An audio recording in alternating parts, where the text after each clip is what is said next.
if you're like me and you're trying to remove your shark fin antenna from your Mk6 Golf or GTI, there is no real good DIYs out there. I think I saw one that gave me like the gist on how to do it, but it is a pain in the ass. So you gotta have some time dedicated in your day to do this. But I'm gonna do a quick little video overview on what you're gonna be looking for and hopefully steer you in the right direction.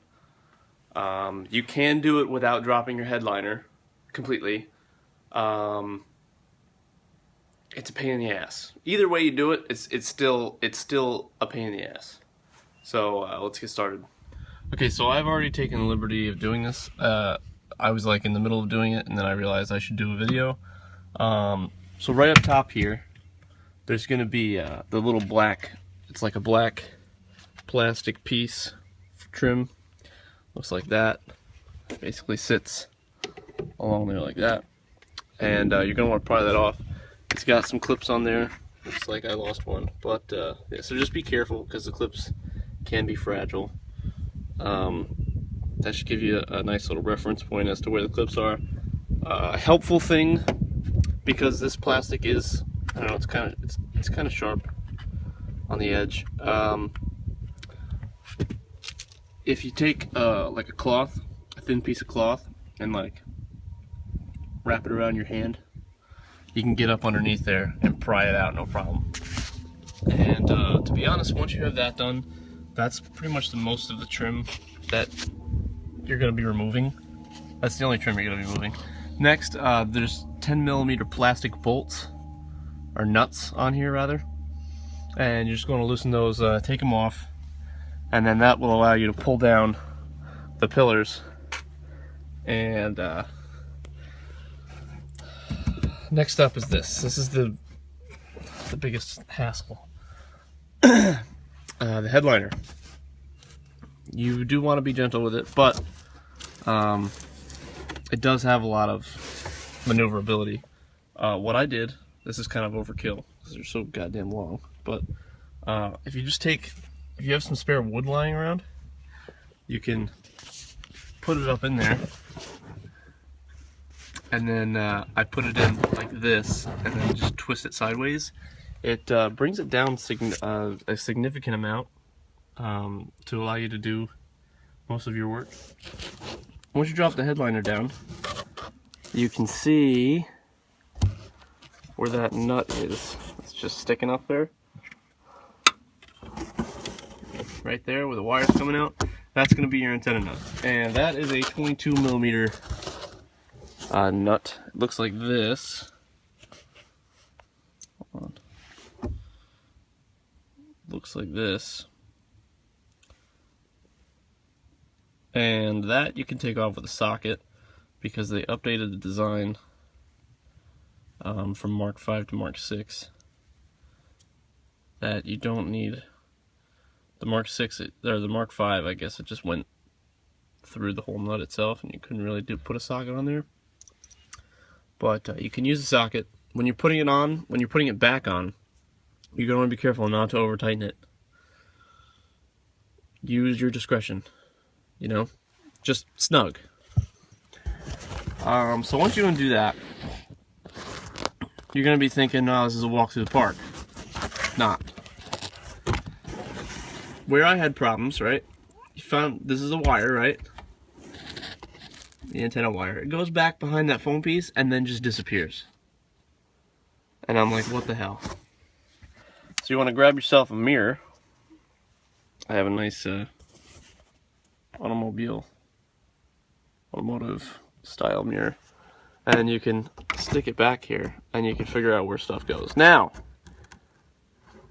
obviously I'm not responsible for any damages you do to your car or anything like that. You do have some airbag stuff back here, so just use your fucking head. And basically you're gonna follow the wire. The wire goes all the way back here, and you're gonna see that little green thing. Now mine's a 2014 GTI. I don't know if it's any different from the 11s, 10s, 12s, or any, like color differential, but mine was right here. It loops around the airbag canister. This is a bitch. This is a bitch. So what I used that definitely makes it easier. If you have a stubby screwdriver and one of these hook guys. I don't know what these are called. Pry bar oh no, do not use a pry bar. Yeah, I have no idea what this is, but it's got a little hook on the end.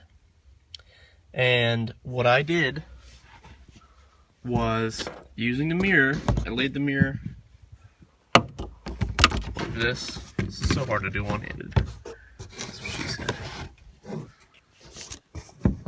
Put the mirror like this so you can see everything. I think it's gonna be in one of these.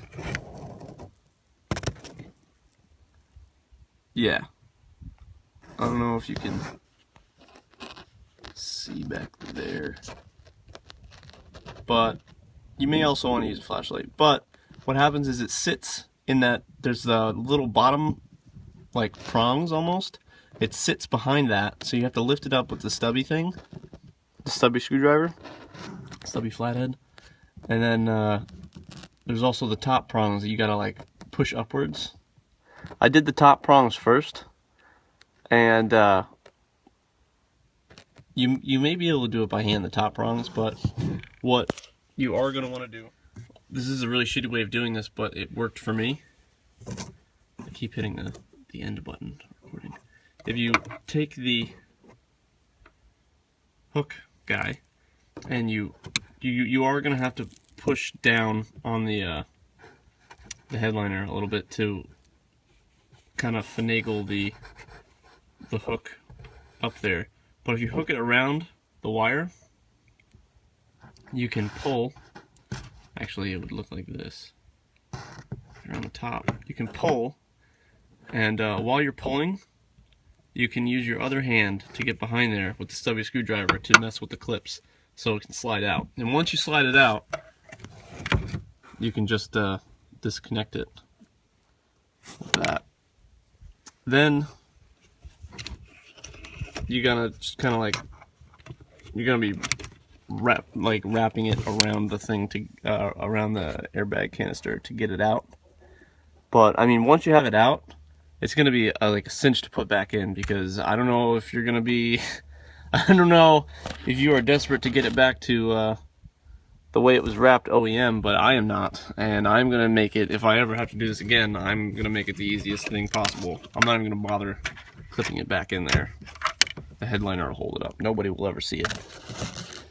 Yeah, and then so after that's done, you might to actually get the antenna out, you might want to have an extra pair of hands, because you can't just, with the trunk lid here and everything, you can't really hold on to it and make sure it's straight when you put it back in. But anyway, I hope this helped, guys. I really do. Wish you the best of luck. Till next time.